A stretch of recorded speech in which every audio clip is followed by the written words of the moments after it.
saya sayangi, tibalah saat yang semua kita nantikan.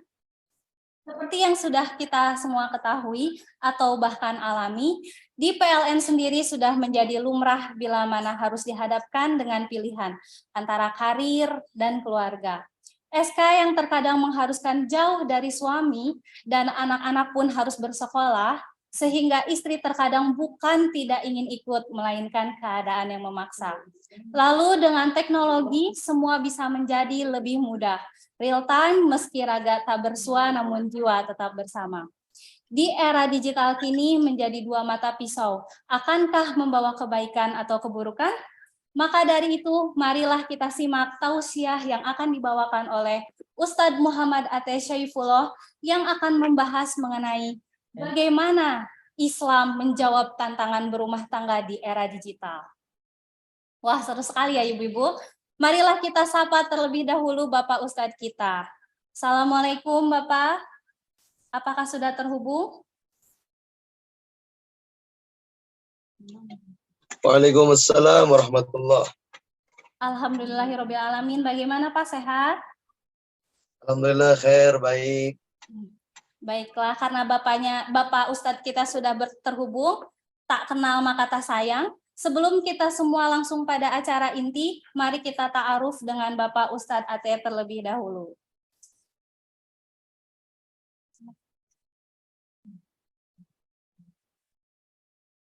Sudah muncul? Ta'aruf singkatnya adalah nama lengkap Muhammad Ate Syaifullah SPDI, pimpinan Pondok Pesantren Miftahul Hidayah. Untuk yang ingin melihat channel YouTube-nya juga ada di MIFHID TV atau MIFHID TV. Beliau juga pemateri tetap di beberapa kajian, terutama di Bandung dan Cimahi ya Pak Ustadz. Bandung Barat, Cimahi seperti saya bacakan salah satunya saja ya. Majelis Taklim Al-Awabin Bandung Barat, lalu khotib tetap juga di Gedung Merdeka Bandung, khotib di Arhanud Cimahi, Masjid Al-Mujahidin Pojok Cimahi, Masjid Ummus Salam Cimahi, Masjid Nurul Falah Sriwijaya Cimahi, Masjid Besar Kecamatan Cimahi Tengah, Masjid Jami Al-Hidayah Bandung Barat, Masjid Jami Al-Barakah Bandung Barat. Baiklah Ibu-Ibu, sekian ta'aruf dari tentang Pak Ate ya, Pak Ate. Halo, suaranya bisa terdengar Pak? Ya, suara saya ada. Ya, baiklah. Sekedar mengingatkan ya Ibu-Ibu, akan ada 3 door prize, yaitu voucher listrik untuk 3 orang yang terpilih memberikan pertanyaan terbaik, terhot, tercetar, yang bisa buat kita tentunya semangat di siang hari ini. Boleh disiapkan tangan-tangan Thanosnya, diketik dari sekarang boleh, jangan lupa sertakan nama dan dari unit mana. Di enternya nanti ya Ibu-Ibu saat sesi tanya jawab telah dimulai. Alhamdulillah, tanpa berlama-lama lagi kepada Bapak Ustadz Ate, waktu dan tempat saya persilahkan. Assalamualaikum warahmatullahi wabarakatuh. Waalaikumsalam warahmatullahi wabarakatuh. Alhamdulillah sanna li'ibadihin nikah wa nahahum anis sifah. Assalatu wassalamu ala Rasulillah Sayyidina Muhammad ibn Abdillah wa ala alihi wa sahbihi wa mawalah. Amma ba'd. Ayyuhal muslimat rahimakumullah, fi hadhil munassabati sa'idah wa bimithli hadzal ijtima'il mubarak la ansa an usiyakum jami'an wa nafsi bittaqwallah wa ta'ati Rasulillah sallallahu alaihi wasallam.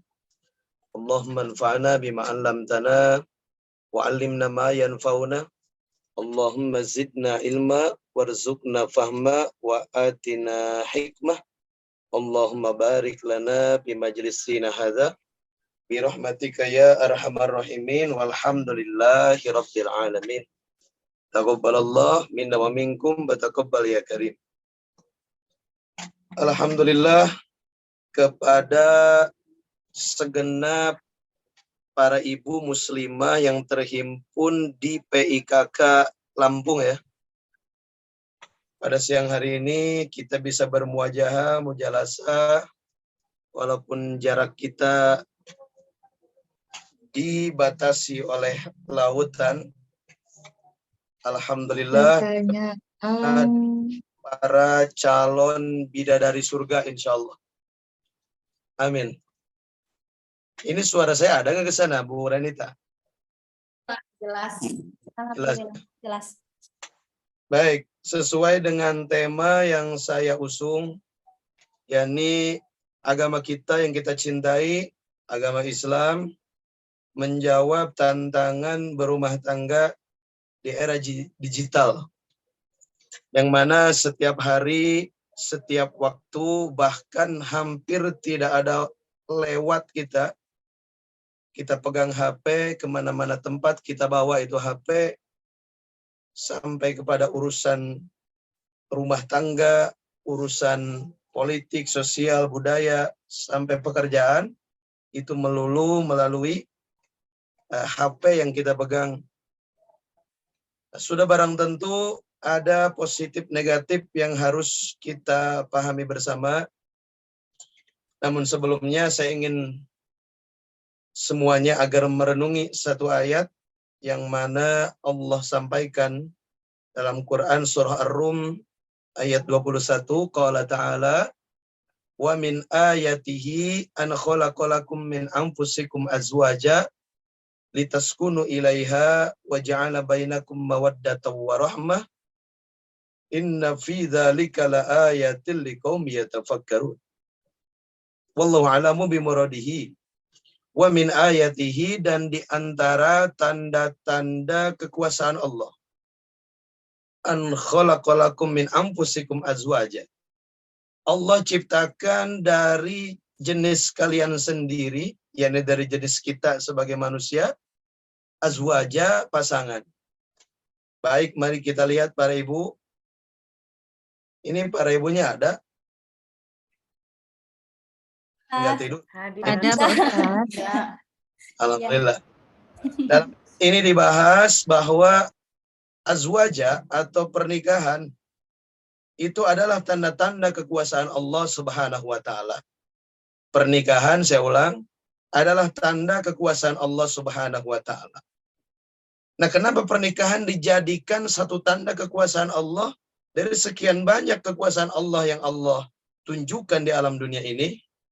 Allah ciptakan langit, bumi, Allah ciptakan segenap kehidupan, baik dari biosfer, atmosfer, sampai ke luar angkasanya. Dan ternyata pernikahan itu salah satu dari sekian banyak tanda-tanda kekuasaan Allah. Nah, kenapa demikian? Tentu kalaulah sesuatu tersebut dijadikan tanda kekuasaan Allah, sudah barang tentu sesuatu tersebut bukan hal yang sembarangan. Nah, maka pernikahan yang kita tentu sudah laksanakan, baik pengantin barunya atau pengantin yang sudah lama, saya doakan barakallahu lakuma wa baraka alaikuma wa jama'a bainakuma fi khairin, amin ya rabbal alamin. Semoga rumah tangga para ibu sekalian diberikan sakinah mawaddah warahmah. Amin. Nah, ternyata pernikahan itu adalah tanda kekuasaan Allah. Saya ulang, pernikahan itu tanda kekuasaan Allah. Bagaimana enggak para ibu? Mari kita lihat. Bagaimana Allah menyatukan kita dengan suami kita. Dengan jalan, dengan proses, dengan cara yang kebanyakan cara proses atau jalannya di luar sangkaan dan dugaan. Dan kadang-kadang orang yang tidak pernah kita sadari akan jadi teman hidup kita menjadi teman hidup. Dan yang lebih hebat lagi, melalui pernikahan ini menyatukan bukan hanya dua insan, tapi dua nasabiah. Dua keluarga, baik dari keluarga ibu sendiri atau dari keluarga suami ibu. Masya Allah.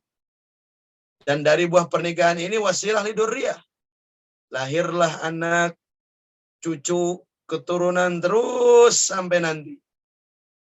Masya Allah. Inilah makanya pernikahan dijadikan salah satu tanda dari antara tanda-tanda kekuasaan Allah. Baik. Kita lihat lanjutan ayatnya. Pernikahan ini untuk apa sih? Litaskunu ilaiha, agar kalian tentram karenanya. Yang kita suka sebut tentram dalam pernikahan ini bahasanya sakinah ya. Litaskunu ilaiha wa ja'ala bainakum mawaddatan wa rahmah, dan agar nantinya Allah ciptakan mawaddah. Mawaddah itu cinta, wa rahmah, rahmah itu sayang. Atau kita suka singkat samawa, sakinah, mawaddah, warahmah. Nah, ini yang terpenting nih. Kenapa saya kasih tema Islam menjawab tantangan berumah tangga di era digital? Sebetulnya dalam ayat ini kita bisa tarik jawaban itu. Pertama, pernikahan ini tanda kekuasaan Allah. Halo, Pak Ibu nggak pada tidur ini? Menyimak Pak Ustadz. Alhamdulillah. Ya, kirain ini kan jamnya tidur ya. Saya ulang lagi. Pertama, pernikahan ini tanda kekuasaan Allah. Yang kedua, para mufassir, para ahli tafsir menyampaikan, kalau di dalam ayat Quran disampaikan tentang tanda-tanda kekuasaan Allah, itu mengharuskan agar kita bertaqarrub dengan jalan kekuasaan Allah tersebut. Saya kasih contoh ya, biar lebih paham. Inna fi khalqis samawati wal ardi wa ikhtilafil laili wan nahari la ayatin liqaumin yatafakkarun. Di dalam penciptaan langit bumi, penciptaan siang malam, di situ ada tanda-tanda kekuasaan Allah untuk orang-orang yang berpikir. Nah, seharusnya penciptaan langit, bumi, pergantian siang malam itu menjadi bahan tafakur agar kita semakin taqarrub kepada Allah. Termasuk gempa bumi yang sedang terjadi di Cianjur. Baik para ibu, sebelumnya Al-Fakir lupa ya. Kita doakan dulu saudara kita di Cianjur. Semoga Allah beri ketabahan, kesabaran. Yang wafatnya dari kalangan muslimin dicatat sebagai syuhada. Yang harta bendanya hilang, semoga Allah ganti dengan yang terbaik. Dan semoga wilayah kita selalu dijaga oleh Allah Subhanahu wa taala. Amin ya rabbal alamin. Nah, tadi saya bahas bahwa tanda kekuasaan Allah ini harus menjadi jalan taqarrub kepada Allah. Nah, tadi kan dalam ayatnya dibahas, pernikahan ini tanda kekuasaan Allah. Artinya, mafhumnya atau kesimpulannya begini. Siapa yang dengan jalan pernikahan, dia semakin taqarrub. Taqarrub itu mendekatkan diri kepada Allah. Dia semakin baik di dalam taat. Dia semakin terjaga meninggalkan maksiat. Dengan jalan pernikahan tersebut, barulah dia bakal mencapai yang tiga tadi. Litaskunu ilaiha sakinah wa ja'ala mawaddah warahmah.